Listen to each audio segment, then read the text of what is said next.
Welcome to our HoopsCast from the Atlanta, Georgia Dome, which used to be a good arena for Florida. Certainly was until this year. Not so good for the Gators. On Thursday night in the opening round of the SEC Tournament, they're knocked off by Alabama. Kevin, the first half's about as bad as I've seen a Florida team play, maybe ever. Yeah, you start out the game with 2 turnovers. Alabama gets 2 quick baskets, and it snowballs from there. You're down 42-14 at one point, 28 points. In the first half, you're down 23 at halftime, and then really they got back in the game because Alabama's just a lousy free throw shooting team and made a little run, but it wasn't nearly enough. Yeah, it's funny. They cut it to 6 basically because, like you said, Alabama's warts showed up, and then Florida kind of went into an offensive funk, couldn't do anything, and Alabama takes the win. It's just, again, I'm not sure there's another coach in the country that could have gotten Florida back in the game, but Mark Gottfried. But at the same time, Billy, after the game, just inexplicable. He cannot understand his team, why he can't get through to them, why he can't make them understand how important defense is, why he can't get them to play with any emotion. He benched Murray Spates for half the game. He only played 20 minutes, and he kind of, with the great quote, he said that he's not that excited that they're going to be sophomores. Yeah, not excited because he doesn't see the problems being fixed, and the problems really are on the defensive end of the floor. You can't keep letting teams shoot better than 50%, shoot around 8 for 14 from three-point range. Mike O'Reilly was the guy they were supposed to stop on the perimeter. They didn't stop him at all. Now, it obviously helped early that Alabama got the game into transition, but in the second half, you should have done a better job clamping down on him. You didn't. Riley came up with so many big shots in the second half, and Florida struggled from the perimeter as well, shooting 7 of 26. But when you don't defend, you don't give yourself a chance to win. Yeah, it's funny because Billy, after the game, saying even when they were 18-3 and they were off to that great start, he saw things that he didn't like, and he was, he's not shocked at the way this season ended. But 3-8 down the stretch, it's just it's hard to fathom that they could play as poorly as they did, and especially with coming in here, so much to play for. Everybody knew what was on the line. These guys aren't dummies. Even if Billy doesn't talk about the NCAA tournament, they know what's on the line, and to come out and play so poorly in the first half was amazing. 4 in a row in March, and it's their first 4-game losing streak since 97-98 when they went to the NIT. That appears where they're headed, and you would think the pressure, but this is a team that seems so lackadaisical at times.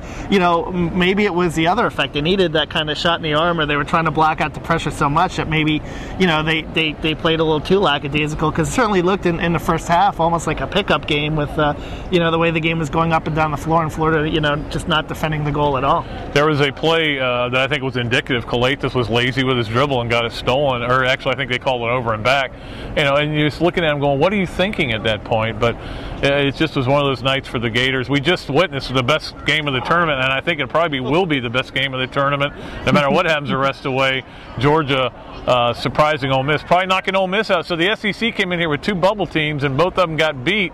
But Georgia won the game on a bank shot by the big dog himself, Dave Bliss. It was in overtime. It was unreal, and you take a look around the country too. Villanova losing, Arizona State losing. Things were really set up very well for Florida, but they didn't, respond for whatever reason with that sense of urgency, and really wasted an opportunity to get back in the NCAA tournament picture. So now it's looking like the NIT, and we'll see, unless barring some miracle or some maybe bribe to the selection committee or something like that. I don't think we'll see that streak extend to 10 years in a row. I don't think Mike Slave has that much power, but it's amazing all the streaks that ended tonight. They had won 8 straight in this arena, if you count the Final Four, and then the 2 SECs. The one, of course, being in Nashville in the middle. They'd won 9 straight in the SEC tournament. They'd won, which was, I looked it up, was tied for the 4th longest streak in SEC tournament history. That's how impressive that is.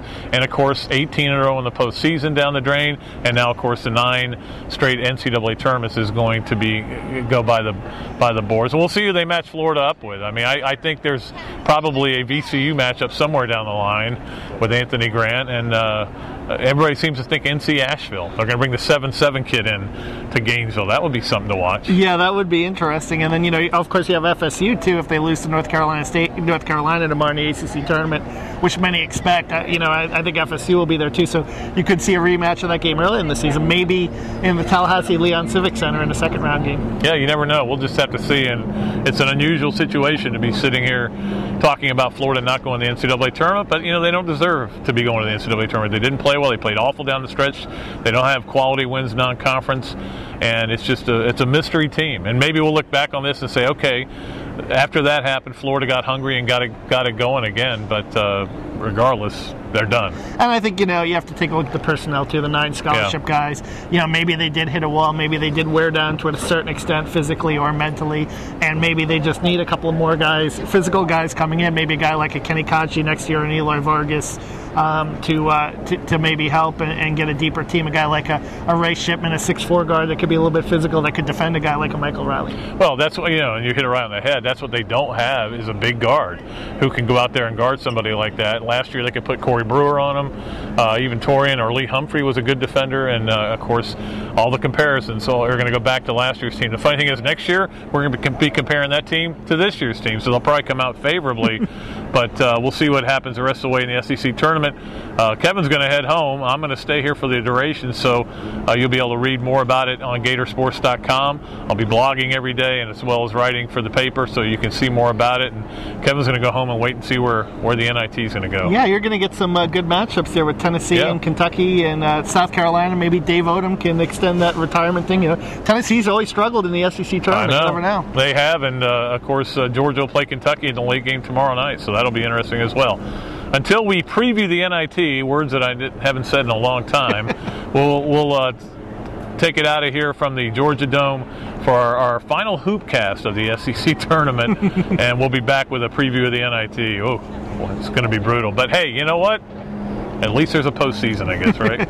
Until then, with so long from the Peach State.